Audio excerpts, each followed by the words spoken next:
Raju કરપડાએ press conference કરીને ખેડૂતોને લઈને મોટી જાહેરાત કરી છે।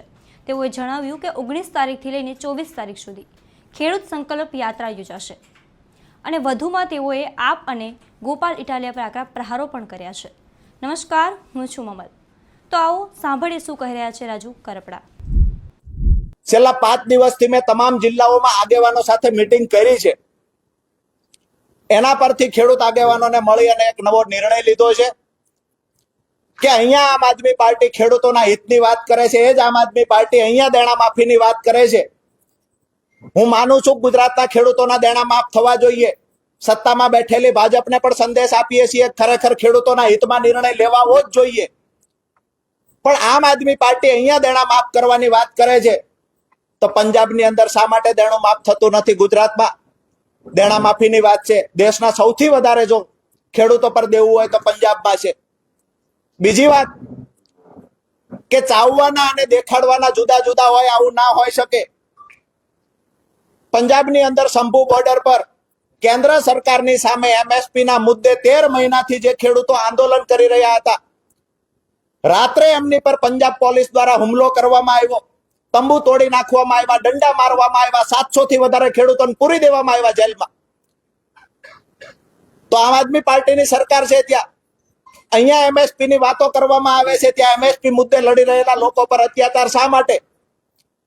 તો મારું સ્પષ્ટ માનવું છે ક્યાંક ને ક્યાંક તમામ રાજકીય પાર્ટીઓ ખેડૂતોનો હાથો બનાવીને ખેડૂતોનો ઉપયોગ કરતા હોય એવું લાગે છે। તો આવનાર દિવસોમાં એટલે કે આવતી 19 તારીખથી 24 તારીખ સુધી તુલસી શ્યામથી અમે કિસાન સંકલ્પ યાત્રાની શરૂઆત કરીએ છીએ, જે તુલસી શ્યામથી સાવરકુંડલાથી અમરેલી, અમરેલીથી બગસરા ધારી, ત્યાંથી વિસાવદર, માળિયા હાટીના, કેશોદ, જામનગર, મોરબી, રાજકોટ, જસદણ થઈને સુદામડા ગામે 24 તારીખે સમાપન થશે આ કાર્યક્રમ।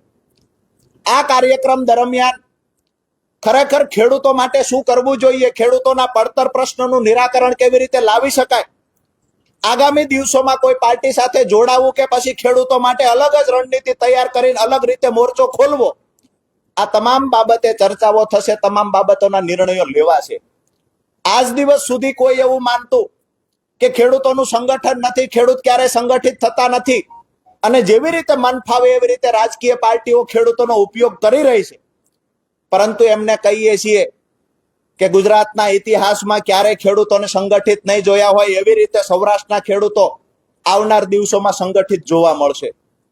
આ કાર્યક્રમને સફળ બનાવવા માટે આપના માધ્યમથી અમુક ખેડૂત આગેવાનો, ખેડૂતો અને સામાજિક આગેવાનોને વિનંતી કરીએ છીએ કે અમારી પાસે કાળું નાણું નથી, અન્ય રાજ્યોમાંથી અમારી પાસે પૈસા નથી આવતા, અમે સામાન્ય પરિવારમાંથી આવીએ છીએ।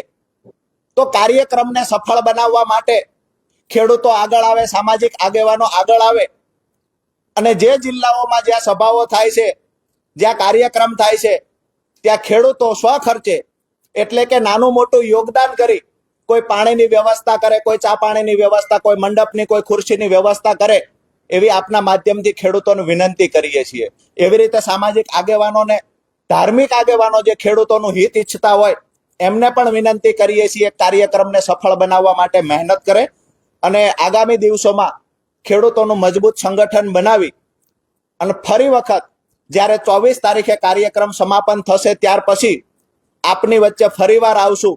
પણ એક વાત ચોક્કસથી કરું છું કે ગુજરાતના, સૌરાષ્ટ્રના ખેડૂતો આજ દિવસ સુધી ક્યાંક ને ક્યાંક કોકની વાતમાં આવીને છેતરાયા છે। આવનાર દિવસોમાં આ ખેડૂત કોઈની વાતમાં આવીને છેતરાશે નહીં। જે લોકોની કથની કરણીમાં તફાવત છે એ લોકોને ખેડૂતની વચ્ચે ઉજાગર કરશું અને સૌરાષ્ટ્રના રાજકારણમાં તાલુકા જિલ્લા પંચાયતની ચૂંટણી પહેલા ખૂબ મોટી ઉથલપાથલ જોવા મળશે। આ 19 તારીખથી જે યાત્રાની શરૂઆત થાય છે, હું એવું માનું છું કે વર્ષો પછી મજબૂતાઈથી કોઈ ખેડૂત યાત્રા નીકળશે અથવા ખેડૂત સંગઠન જોવા મળશે અને સભાની જે સંખ્યા જોવા મળશે, દાવા સાથે કહું છું બિન રાજકીય રીતે આવડી સભા ભૂતકાળમાં ક્યારેય જોવા નહીં મળી હોય। કારણ કે છેલ્લા 5 દિવસથી જે જિલ્લાઓમાં પ્રવાસ કરું છું અને અમારી ટીમ આવતીકાલથી આ તમામ જિલ્લાઓમાં પ્રવાસ કરવાનું ચાલુ કરે છે। તમામ જિલ્લાઓમાંથી અમે 5 એવી ટીમો બનાવી છે। એ ટીમને તમામ કામની વહેંચણી કરવામાં આવી છે। આ કોઈ સામાજિક આંદોલન નથી, આ કોઈ રાજકીય આંદોલન નથી, આ કોઈ રાજકીય સભા નથી કે રાજકીય રેલી નથી. આ ખેડૂતો આયોજન કરી રહ્યા છે અને ખેડૂત સમાજ માટેનું એટલે કે ખેડૂતો માટેનું આ એક ખેડૂતનું સંગઠન મજબૂત બનાવવા માટેનો આખો કાર્યક્રમ છે. એને સફળ બનાવવા માટે ખેડૂતો આગળ આવશે.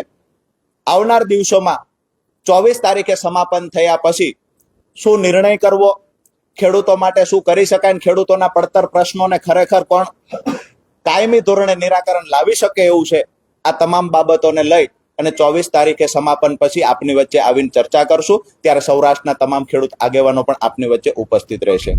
રાજુ કરપડાની વાતથી તમે કેટલા સહેમત છો કોમેન્ટ કરીને અમને જરૂરથી જણાવજો. અત્યારે માટે બસ આટલું જ. ધન્યવાદ.